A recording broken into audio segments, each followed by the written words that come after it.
بسم الله أولا السلام عليكم ورحمة الله مقعيقو وإكرام عبد الشكر عثمان لغونا يناس قلبي هويو waxaan doonayaa halkan inaan ku soo gudbiyo maansadaas oo la magac baxday Cafis iyo Coldon waa fariin ku socota madaxweyne Muuse Biixi waxaan ku leeyahay madaxweyne in Ilaahay xabaashaada waasacsho Coldon siida oo si xurriyadiisa waan rajaynaa inay ku soo gaari doonto waana ka codsanayaa inaad maqasho cabashadeena iyo fariimaheena aadna ajiibto maansooyinka aan curshaacan tarmaahee ogow caraatana maba galaan midaanse ka sii cadweyn fariin culus bay sidaa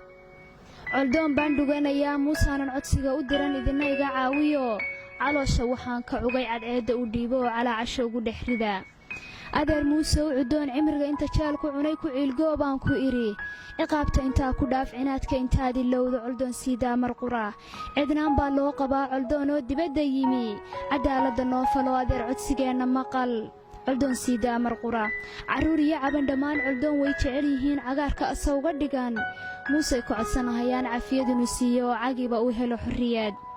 midkaan caagaynin oo wanaaga ka caajisayn Coldon sawkii ahaa ruux caabiq u helo cayshkii noloshaba ka go'ay calay meel cidla ah jawaabna cid aan ka helin cafiyad ruuxii la rabay u baahiyay caalamka Coldon sawkii ahaa sanado hooyaan cashayn cudurku baydkeeda yiilin badan cabanaysay ee caruurtu ku ooynayeen adoon caawiyaan helin midkii caashow tumee anaa caawinaya yiri Coldon sawkii ahaa dhammaan qoys caalgabo hantiyo coodaan lahayn midkii caawinayay ee cindiga laabtiisa furay Coldon sawkii ahaa maskaxda kii caadil tiray caqliyo miisaan lahayn rafaad ciidaas la cunaa aan cidi weligii ogaan Coldon sawkii dul tegay u baahiyay caalamka maxay daaleen caguhu maxay cukuradu dabceen bulshada waa ruux u cugan Coldon wuxuu mudan lahaa in colob lagu sooro oo ciyoon la wanaajiye in lagu caasiyo miyaa inuu cadilnaado oo cawayn xabsiga fadhiyo cabri loo geysto oo cailadii laga afxiro in lagu caasiyo miyaa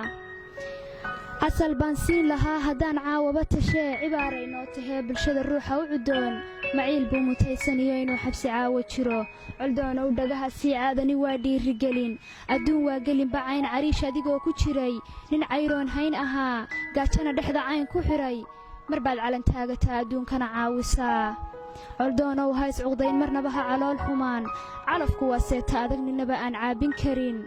culayska ku soo wajahay inuu cindallaahi yahay cabdow khayr kuugu jiro cindiga weligaa ku hay caqabadii aad gashaba nin caarifa baad u tahay addoon caasiya ma tihi dib baad noo curan mar kale caloosha middaa ku hay ishii casarkabaadaan ducada kuu curinayaa carshiga harsabaan ku idhi ha arag ciilkaan bidaran makhluuqa ku wada cisee Coldon waa caabid oo in badan camal sugan falo Ilaahay caadilka casiisku ka raaliye idina ducada oo camira bulshay ducada oo camira